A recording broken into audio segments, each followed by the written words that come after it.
Bonsoir à tous, j'espère que vous allez très bien et merci de jeter votre dévolu sur la fréquence de l'excellence réelle Faya Télévision. C'est un réel plaisir de vous savoir multi en train de nous regarder et bienvenue à ce tout nouveau numéro de votre étrange Les Histoires Exceptionnelles. C'est vrai, les 3 premiers numéros, nous vous avions beaucoup parlé de femmes, de hommes qui n'avaient pas de jambes et qui n'avaient pas de bras, mais qui arrivaient à faire des choses exceptionnelles. Aujourd'hui, on change de cap. Alors, merci à tous et à chacun. Vous pouvez déjà commenter cette émission ou nous envoyer vos commentaires au numéro qui est affiché au bas de l'écran. Voici la surprise de la soirée.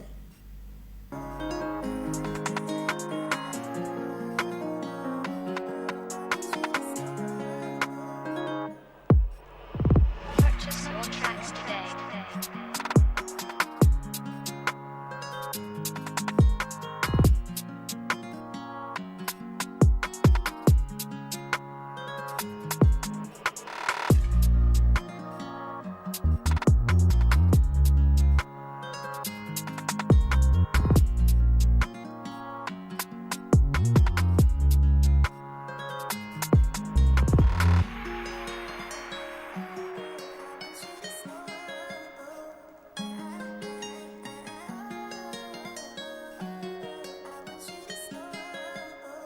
Purchase your tracks today.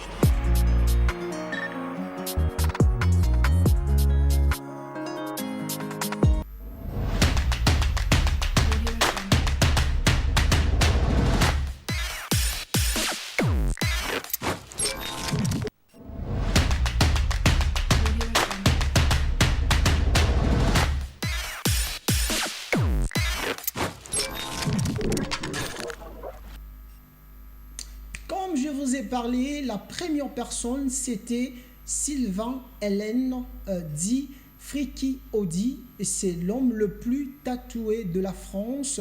Il a 35 ans. Il n'est pas seulement l'homme le plus tatoué de la France, il est aussi professeur à l'école de Palazzo. Voilà, qu'est-ce qui se passe déjà?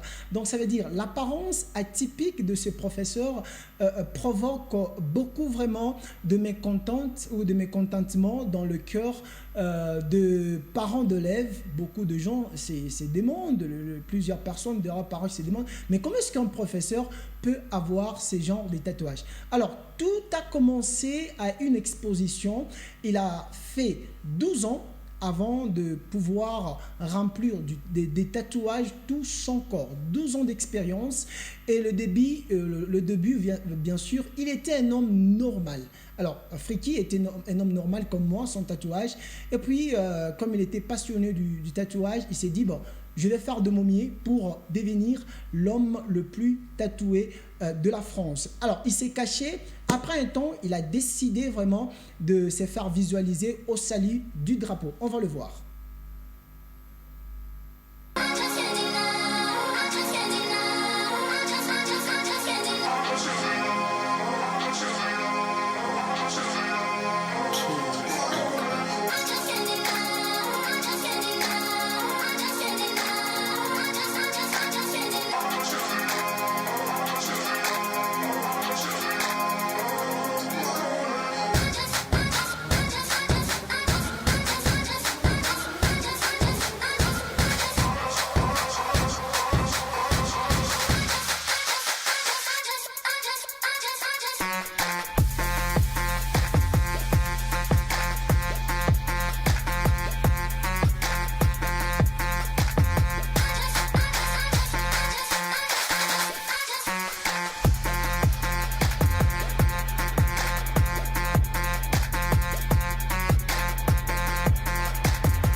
Voilà, c'est l'homme le plus tatoué de la France. On va parler aujourd'hui de son histoire exceptionnelle. Vraiment, Friki Audi, aujourd'hui, qui gagne beaucoup d'argent par cette d'ailleurs première apparition. Il est un professeur, comme je le disais déjà à l'initial de ce numéro, il est professeur à Palazzo. Alors, on se pose beaucoup de questions. Comment il arrive à respirer? Parce que vous devez savoir, chers téléspectateurs, tout le corps est couvert de tatouages. Je vous dis clair, tout le corps. Aucune partie de son corps est indemne ou est sortie indemne. Donc, tout le corps est couvert de tatouages.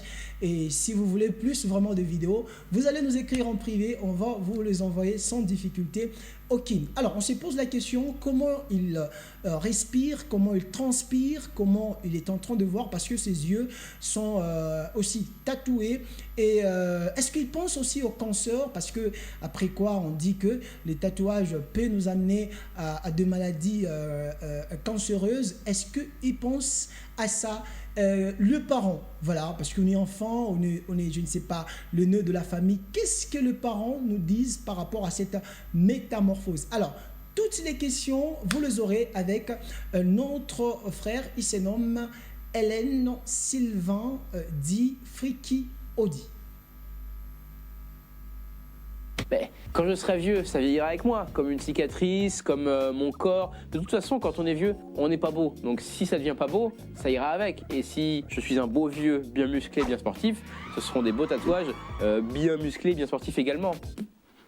Certes, le tatouage vieillit avec le temps, mais vous pouvez toujours le refaire. Ou comme moi, repasser par-dessus.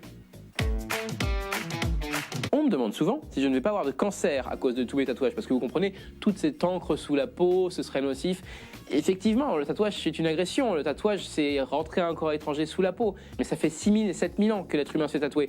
Donc à moins d'être allergique à la substance qu'on vous injecte, normalement vous ne développerez pas plus de cancer que votre voisin. Des fois, certaines personnes âgées me demandent si je continue de transpirer normalement, si le tatouage ne bloque pas la transpiration et si du coup je ne suis pas mort, parce que quand on ne transpire pas, on risque de mourir, parce que c'est ce qui permet au corps humain de se rafraîchir. Leçon de SVT en 4e, vous vous souvenez? Tout va bien. Le tatouage, c'est sous la peau, ça n'empêche pas du tout la transpiration. Peut-être que ça nuit un peu la transpiration normale pendant les quelques jours qui suivent pendant la cicatrisation. Mais ne vous inquiétez pas, je transpire comme vous. Beaucoup de gens pensent que lorsqu'on est tatoué, les poils ne repoussent pas. Je vous garantis que si. Je suis entièrement couvert de la tête aux pieds, je fais même ma deuxième couche. Tous les matins, je me rase. Tous les matins, je me rase la barbe, le crâne, je me rase 2 fois par semaine tout le corps, donc je peux vous dire que ça repousse comme avant. C'est juste qu'effectivement, on voit un peu moins bien les poils parce que la peau n'est plus de la couleur d'origine, mais si, ça repousse exactement comme avant, ne vous inquiétez pas. Tatouage ou pas, les poils continueront de pousser. La preuve, j'ai des sourcils. Les gens s'inquiètent de ce que peuvent penser ma maman et mon papa de mes tatouages. Mon papa, ça va, et il vous remercie d'ailleurs. Ma maman a eu un peu de mal au début, parce qu'on est son petit bébé, quoi, on a changé. Mais maintenant qu'elle a vu que c'était une vraie passion et que j'en faisais une deuxième vie et que c'était vraiment quelque chose qui me permettait de m'accomplir et de m'épanouir, elle est à fond derrière moi. Lorsque les gens voient mes yeux et ne s'enfuient pas en courant, ils me demandent « Mais ça change rien à votre vue ?» Eh bien non, j'ai la même vision que vous, je vois tout aussi bien, j'ai 10 sur 10 à chaque œil, tout va bien. La blague que je fais souvent, c'est que si je vois moins bien les couleurs, mais par contre je vois mieux le mouvement, donc c'est pratique pour la chasse. Et les gens me croient. Voilà, il s'appelle Sylvain Hélène, dit Friki Audi, l'homme le plus tatoué de la France, aujourd'hui 35 ans déjà. Et il a vraiment fait des soignés depuis 12 ans. On va essayer de voir avant que nous puissions terminer avec lui. Alors, qu'est-ce qui est déjà le parent d'élèves, parce qu'il est professeur? Il s'est dit que il est en train de contribuer aussi en tant qu'un être universel.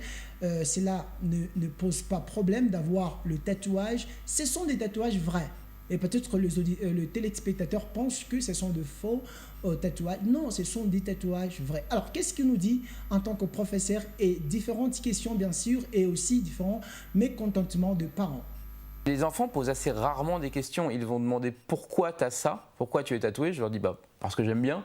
Ou alors je leur réponds, et toi, pourquoi tu as un pull jaune avec Mickey dessus?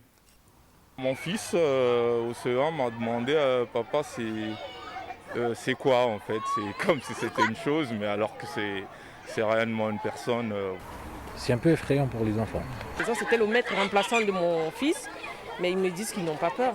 C'est un être humain comme tous les autres. Je suis professeur des écoles depuis 12 ans, j'ai enseigné partout, j'ai fait de la maternelle, j'ai fait de l'élémentaire, j'ai même fait 1 an en SECPA en collège et j'ai fait 2 ans à Londres.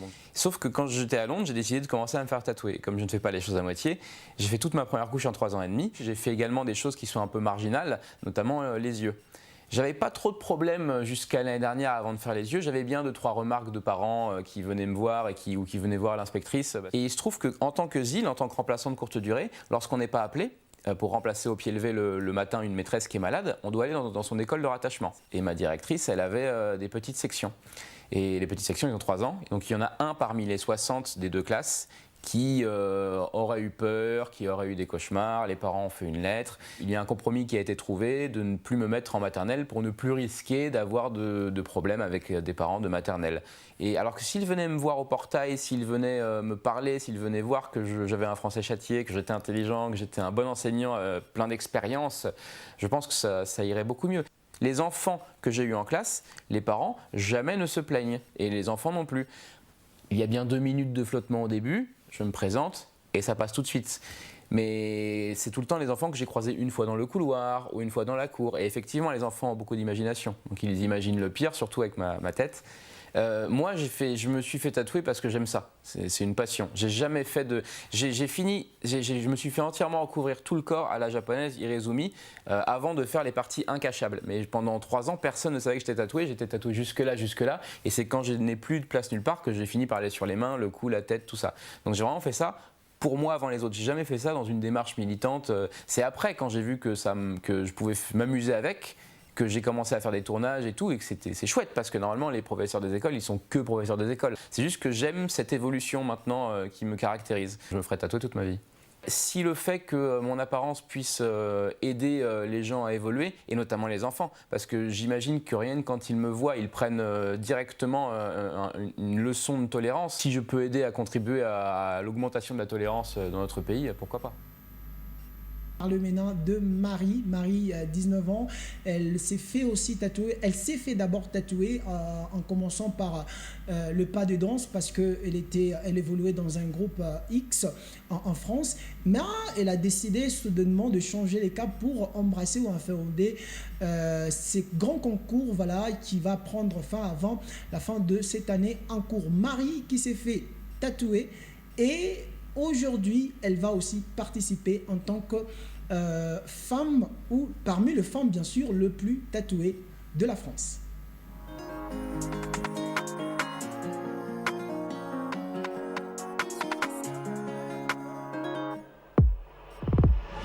On va continuer ton doigt. J'ai fait un tribal dans le dos, sur la colonne vertébrale, et c'était par rapport à un groupe que j'aimais particulièrement à cette époque. Your tracks today.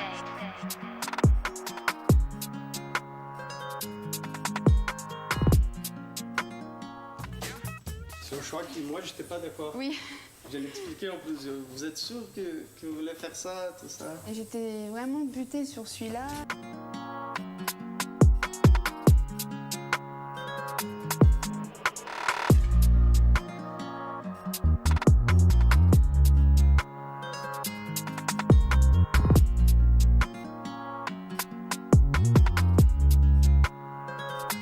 Si ça fait mal, et je veux dire, tout est psychologique. Je veux dire, je pense pas à la douleur, je pense à autre chose.